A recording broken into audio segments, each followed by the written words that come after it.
Hello అండి, నమస్తే. ఇప్పుడు మాట్లాడేటువంటి టాపిక్ ఏంటంటే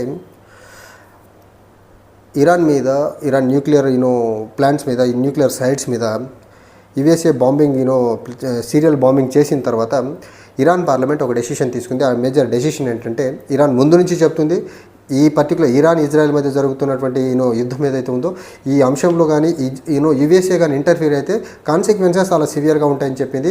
ఆ సివియర్గా ఉంటాయనే ప్రయత్నంలో భాగంగానే Iran parliament has passed A resolution for closing straight of Hormuz అనే ఒక క్లియర్ నిర్ణయానికి వచ్చింది.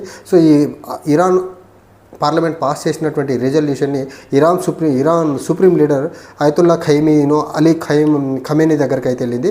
ఒక్కసారి ఇరాన్ సుప్రీం లీడర్ దీనికి అప్రూవల్ ఇచ్చిన తర్వాత డెఫినెట్గా ఇరాన్కి సంబంధించినటువంటి నేవీ, ఇరాన్కి సంబంధించినటువంటి ఆర్మ్డ్ ఫోర్సెస్ ఈ పర్టికులర్ స్ట్రైట్ ఆఫ్ హార్ముజ్ని అయితే క్లోజ్ చేసేదానికి ఆస్కారం ఉంది. స్ట్రైట్ ఆఫ్ హార్ముజ్ని కానీ క్లోజ్ చేయగలిగితే గ్లోబల్ క్రూడ్ ఆయిల్ సప్లై దగ్గరగా 20% of the global crude oil supply straight of Hormuz నుంచి వచ్చేదానికి ఆస్కారం ఉంది. అండ్ ఇక్కడ మరీ ముఖ్యంగా చైనాకి సంబంధించినటువంటి క్రూడ్ ఆయిల్ డిపెండెన్సీ ఎక్కువ స్ట్రైట్ ఆఫ్ హార్ముజ్ నుంచి పాస్ అవ్వకుంటూ వచ్చేదానికి ఆస్కారం ఉంది. చైనా తర్వాత వేరే దేశాలు కూడా చాలా పెద్ద మొత్తంలో crude oil straight of Hormuz నుంచి వచ్చి ఆ దేశాల యొక్క ఎకనమిక్ సర్వైవల్కి అయితే ఈ స్ట్రైట్ ఆఫ్ హార్ముజ్ నుంచి వచ్చే క్రూడ్ ఆయిల్ హెల్ప్ అవుతుంది. అయితే ఈ క్రమంలో ఈ స్ట్రైట్ ఆఫ్ హార్ముజ్ని కానీ క్లోజ్ చేసేదానికి ఇరాన్ సుప్రీం లీడర్ ఖమేనీ కానీ అప్రూవల్ ఇవ్వగలిగితే మాత్రం ఖచ్చితంగా యుఎస్ఏ కూడా చాలా పెద్ద మొత్తంలో రిటాలియేటరీ యాక్షన్స్కి దిగుతామనేసి చాలా క్లియర్గా యుఎస్ఏ ప్రభుత్వం అయితే చెప్తా ఉంది. అండ్ ఇక్కడ మనం ఇంకోటి చూడాల్సింది ఏంటంటే, ఈ రిజల్యూషన్ పాస్ అయిన తర్వాత గ్లోబల్ ఎనర్జీ క్రైసిస్ చాలా ఇంటెన్సిఫై అయ్యేదానికి ఆస్కారం ఉంది. మరీ ముఖ్యంగా ఇక్కడ యుఎస్ఏ ఇరాన్ మీద దాడి చేసేదానికి రీజనే గ్లోబల్ ఎనర్జీ క్రైసిస్ ఏర్పడాలా. ఎనర్జీ క్రైసిస్ ఏర్పడిన క్రమంలో ప్రపంచవ్యాప్తంగా క్రూడ్ ఆయిల్ ప్రైసెస్ పెరిగితే అమెరికా దగ్గర ఉన్నటువంటి క్రూడ్ ఆయిల్ ప్రొడక్షన్ ఏదైతే ఉందో ఆ ప్రొడక్షన్ యొక్క వాల్యూ పెరిగి ప్రపంచ దేశాలకి ఎక్కువ ధరకు అమ్ముకొని అమెరికా ప్రపంచ దేశాల నుంచి క్రూడ్ ఆయిల్ ద్వారా డబ్బు దొబ్బుకునే ఒక ప్రయత్నాన్ని మాత్రం మైండ్లో పెట్టుకొని ఇరాన్కి సంబంధించినటువంటి న్యూక్లియర్ సైట్స్ ఏవైతే ఉన్నాయో వాటి మీద దాడి చేసింది. అసలు ఇరాన్ మధ్య జరుగుతున్నటువంటి అంశంలో యుఎస్ఏకి తలదూర్చాల్సిన అవసరం ఏముంది? Iran USA agenda very clear. ఒకటి, అమెరికన్ మార్కెట్కి సంబంధించినటువంటి స్ట్రైట్ ఆఫ్ హార్ముజ్ని క్లోజ్ చేయగలిగితే డెఫినెట్గా క్రూడ్ ఆయిల్ ప్రైసెస్ గ్లోబల్ వ్యాప్తంగా గ్లోబల్లీ పెరుగుతుంది. కాబట్టి అమెరికాలో ఉన్నటువంటి ప్రొడక్షన్ యొక్క వాల్యూ ఇంకా పెరిగి ఖచ్చితంగా అమెరికాకి రిటర్న్స్ బెటర్ మేనర్లో వచ్చేదానికి ఆస్కారం ఉంది. నెంబర్ 1. నెంబర్ 2, ఇక్కడ ఇరాన్ మీద దాడి చేయడం వల్ల USA middle east as well as west ఏషియాలో హోస్టాలిటీస్ని పెంచేసి తద్వారా అమెరికాకు సంబంధించినటువంటి డిఫెన్స్ ప్రొడక్షన్ని, డిఫెన్స్ ఎక్విప్మెంట్ని పెద్ద మొత్తంలో ఈ దేశాలకు అమ్ముకొని అక్కడ డిఫెన్స్ పరంగా ప్రపంచ దేశాల నుంచి మరి ముఖ్యంగా middle east as well as west Asia నుంచి డబ్బులు దొబ్బుకునే ప్రయత్నం చేస్తుంది. అయితే ఈ పర్టికులర్ జంక్షన్లో స్ట్రైట్ ఆఫ్ హార్ముజ్ని క్లోజ్ చేస్తామనేసి ఇరాన్ పార్లమెంట్ రిజల్యూషన్ పాస్ చేసిన క్రమంలో యుఎస్ సెక్రటరీ ఆఫ్ స్టేట్స్ మ్యాక్రో రూబియో అయితే చైనాని రిక్వెస్ట్ చేయడం జరుగుతుంది. అదేంటంటే, ఇరాన్ స్ట్రైట్ ఆఫ్ హార్ముజ్ని క్లోజ్ చేయకుండా ఆ బాధ్యత తీసుకోవాల్సిన బాధ్యత చైనా మీద పెట్టే ప్రయత్నం చేశారు. ఎందుకంటే స్ట్రైట్ ఆఫ్ హార్ముజ్ నుంచి చాలా పెద్ద మొత్తంలో క్రూడ్ ఆయిల్ చైనీస్ యొక్క ఎకానమీ సర్వైవల్కి వెళ్తుంది. కాబట్టి చైనా ఈ పని ఇరాన్ ఇజ్రాయెల్ మధ్య యుద్ధం జరుగుతూ ఉంటే ఇరాన్ మీద దాడి చేసి ఇరాన్ని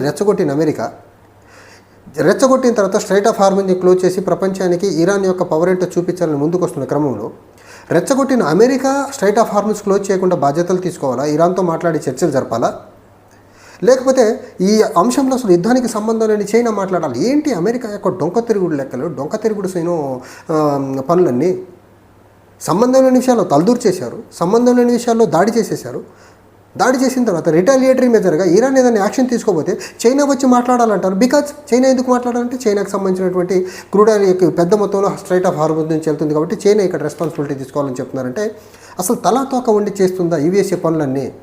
అసలు ప్రపంచంలో శాంతి అమెరికా కోరుకుంటుందా, లేకపోతే ప్రపంచం మొత్తం అశాంతిగా యుద్ధ వాతావరణంలో ఉండాలని అమెరికా కోరుకుంటుందా? ఇక్కడ రెండు దేశాలు తన్నుకున్న దగ్గర మీకేం పని అసలు?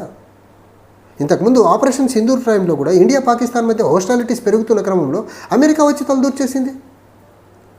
రెండు దేశాల మధ్య అంశాన్ని రెండు దేశాలు మాట్లాడుకొని పరిష్కరించుకునే ఫ్లెక్సిబిలిటీ ఉన్న క్రమంలో అసలు అమెరికాకి ఏం పని? అండ్ అమెరికా తలదూర్చి ఇక్కడ హోస్టాలిటీస్ని ఇంకా పెంచేసి మిడిల్ ఈస్ట్లో అండ్ వెస్ట్ ఏషియాలో చైనా వచ్చి స్ట్రైట్ ఆఫ్ హార్ముజ్ క్లోజ్ చేయకుండా ఇరాన్తో మాట్లాడాలనేసి చైనాని ఎంకరేజ్ చేస్తున్నారంటే ఇది ఏ రకమైన పని అసలు? ఒక గ్లోబల్ పవర్ అంటారు, లార్జెస్ట్ ఎకానమీ అంటారు, ఓల్డెస్ట్ డెమోక్రసీ అంటారు. ఇదేనా యుఎస్ఏ చేయాల్సిన పని? ఒక రెస్పాన్సిబుల్ కంట్రీగా ఇరాన్ ఇజ్రాయెల్ మధ్య యుద్ధాన్ని తగ్గించాల్సింది పోయి ఇంకా యుద్ధాన్ని పెంచే ప్రయత్నం చేసి మీరు ఇప్పుడు వచ్చి చైనాని మాట్లాడమనే ప్రయత్నం చేస్తున్నారు. అండ్ ఇక్కడ స్ట్రైట్ ఆఫ్ హార్మూజ్ కానీ క్లోజ్ చేయగలిగితే అమెరికా కూడా రిటాలియేటరీ యాక్షన్స్ పెంచేదానికి ఆస్కారం ఉందని చెప్పే ప్రయత్నం చేశారు. అండ్ ఇక్కడ యుఎస్ఏ అటాక్ తర్వాత, ఇరాన్ మీద యుఎస్ఏ అటాక్ చేసిన తర్వాత యూరోపియన్ డిప్లొమాట్స్తో మాట్లాడాల్సినటువంటి ఇరాన్ ఫారిన్ మినిస్టర్ ఆ యూరోపియన్తో మీటింగ్ని క్యాన్సిల్ చేసుకుని డైరెక్ట్గా ఆయన రష్యా వెళ్ళి పుతిన్తో చర్చలు జరిపి పుతిన్ యొక్క సపోర్ట్ తీసుకొని ఈ పర్టికులర్ అంశంలో ఎలా ముందుకెళ్లాలని పుతిన్తో కోఆర్డినేట్ చేసేదానికి రష్యాకి సంబంధించినటువంటి ఫారిన్ మినిస్టర్ ఇరాన్కి సంబంధించినటువంటి ఫారిన్ మినిస్టర్ రష్యా వెళ్ళి పుతిన్తో మాట్లాడే పని చేస్తున్నారు. ఇక్కడ ఇంకా మిడిల్ ఈస్ట్లో ఇరాన్ మీద యుఎస్ఏ దాడి చేసిన తర్వాత China as well as Russia చాలా గట్టిగా ఈ పర్టికులర్ అంశాన్ని ఖండించి యుఎన్ఎస్సీని స్పీడీ మేనర్లో మీటింగ్ ఏర్పాటు చేసి ఈ పర్టికులర్ యుఎస్ఏ చేసినటువంటి చర్య ఏదైతుందో ఇరాన్ మీద దీన్ని ఖండించి యుఎన్ఎస్సీలో ఒక డెసిషన్ తీసుకునేదానికి చైనా యాజ్ వెల్ యాజ్ రష్యాను పట్టుబట్టే ప్రయత్నం చేస్తున్నాయి. అండ్ మిడిల్ ఈస్ట్లో ఈ పర్టికులర్ యుఎస్ చేసినటువంటి దుర్మార్గమైన పని వల్ల మిడిల్ ఈస్ట్లో క్రైసిస్ అనేది చాలా పెద్ద మొత్తంలో డీపెన్ అయ్యేదానికి ఆస్కారం ఉంది. And international law as well as regional stability మొత్తాన్ని కంప్లీట్గా డీస్టెబిలైజ్ చేసే ప్రయత్నం మాత్రం చాలా పెద్ద మొత్తంలో యుఎస్ఏ చేసిందనే మాత్రం చాలా సుస్పష్టం ఇక్కడ. అండ్ ఇరాన్ చాలా క్లియర్గా చెప్పినటువంటి మాట ఏంటంటే న్యూక్లియర్ సైట్ని మీరు డిస్ట్రాయ్ చేయొచ్చు, కొద్దిమంది సైంటిస్టులను చంపేయచ్చు, లేకపోతే కొద్దిమంది న్యూక్లియర్ టెక్నాలజీ డెవలప్మెంట్లో ఇన్వాల్వ్ అయినట్టు కొద్దిమంది మనుషుల్ని చంపేయచ్చు, కానీ మీరు Iran spirit in developing nuclear టెక్నాలజీని మాత్రం చంపేయలేరు, ఇరాన్ దగ్గర ఉన్నటువంటి న్యూక్లియర్ నాలెడ్జ్ని మీరు చంపేయలేరు అనేది మాత్రం మీరు మర్చిపోవద్దు అనేసి అమెరికాకు ఒక స్ట్రాంగ్ వార్నింగ్ ఇచ్చేటువంటి ప్రయత్నం అయితే చేశారు. అయితే ఈ పర్టికులర్ క్రమంలో ఇంత జరుగుతున్న క్రమంలో అమెరికా మళ్ళీ దాడి చేసిన తర్వాత స్టిల్ ఇరాన్తో చర్చలకు మేము సిద్ధంగా ఉన్నామని చెప్పే ప్రయత్నం చేస్తున్నారు. కానీ ఇరాన్ మాత్రం చాలా క్లియర్గా చెప్పింది, మా మీద దాడి చేసిన తర్వాత యుఎస్ఏతో న్యూక్లియర్ చర్చలు జరిగేదానికి ఎట్టి పరిస్థితుల్లో ఇరాన్ సిద్ధంగా లేదు అనేది మాత్రం చాలా క్లియర్ అండ్ కేటగారికల్గా చెప్పే ప్రయత్నం చేసింది. అయితే ఇక్కడ అమెరికా దాడి చేసిన తర్వాత ప్రపంచంలో రకరకాల దేశాలు, రష్యా స్పందించింది, చైనా స్పందించింది, లేట్గా అయినా టర్కీ కూడా స్పందించింది, కానీ ఇండియా కూడా స్పందించింది. ఇండియా స్పందించి యుఎస్ ఏదైతే ఇరాన్ మీద అటాక్ చేసిందో ఆ అటాక్ని ఖండించకపోగా ఇండియా చెప్పినటువంటి శుతిమెత్తని మాట ఏంటంటే డీఎస్కలేషన్ దిశగా వెస్ట్ ఏషియాలో డీఎస్కలేషన్ దిశగా అడుగులు వేయాలని ఇరాన్తో చెప్పేటువంటి ప్రయత్నం చేశాయి తప్ప అమెరికా దుర్మార్గంగా సంబంధం ఇరాన్ ఇజ్రాయెల్ మధ్య జరుగుతున్నటువంటి రెండు దేశాల మధ్య జరుగుతున్నటువంటి గొడవలో అమెరికా తలదూర్చింది. అమెరికాది తప్పుని ఖండించే ప్రయత్నం నరేంద్ర మోదీ చేయలేదంటే నరేంద్ర మోదీ అమెరికాకి ఎంత భయపడుతున్నారో, డొనాల్డ్ ట్రంప్కి ఎంత భయపడుతున్నారో చాలా క్లియర్గా అర్థమవుతాయి.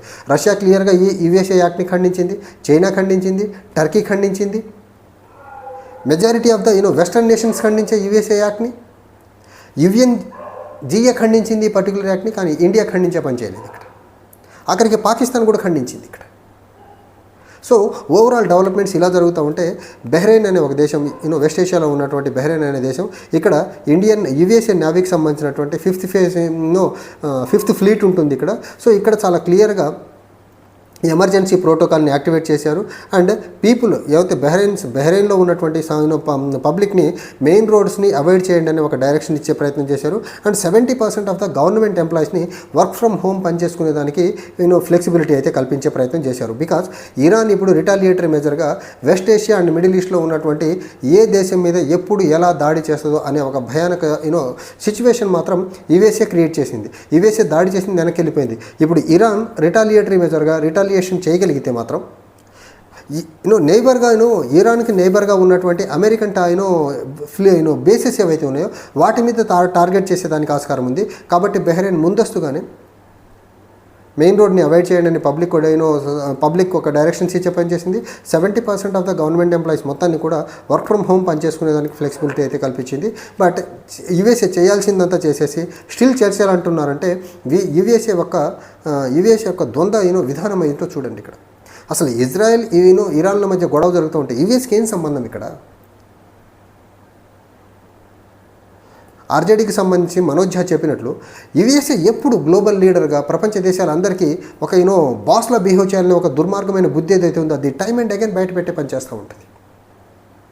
చూడాలా ఇప్పుడు స్ట్రైట్ ఆఫ్ హార్మూజ్ని క్లోజ్కి ఇరాన్ అయితే ఇరాన్ పార్లమెంట్ రిజల్యూషన్ పాస్ చేసి సుప్రీం లీడర్కి పంపించింది. ఒకసారి సుప్రీం లీడర్ దానికి ఆమోదం తెలిపిన తర్వాత మాత్రం డెఫినెట్గా ఇరాన్, ఇజ్రాయెల్ అండ్ యుఎస్ఏ మధ్య జరుగుతున్నటువంటి ఈ యుద్ధ వాతావరణం ఏదైతే ఉందో అది మరింతగా పెరిగేదానికి ఆస్కారం ఉంది. అండ్ స్ట్రైట్ ఆఫ్ హార్మూజ్ని క్లోజ్ చేయడం వల్ల చైనీస్ ఎకానమీ మీద చాలా పెద్ద మొత్తంలో ఇంపాక్ట్ పడేదానికి ఆస్కారం ఉంది. ఎందుకంటే majority of the straight of Hormuz నుంచి వచ్చేటువంటి క్రూడ్ చైనీస్ ఎకానమీకి వెళ్తుంది.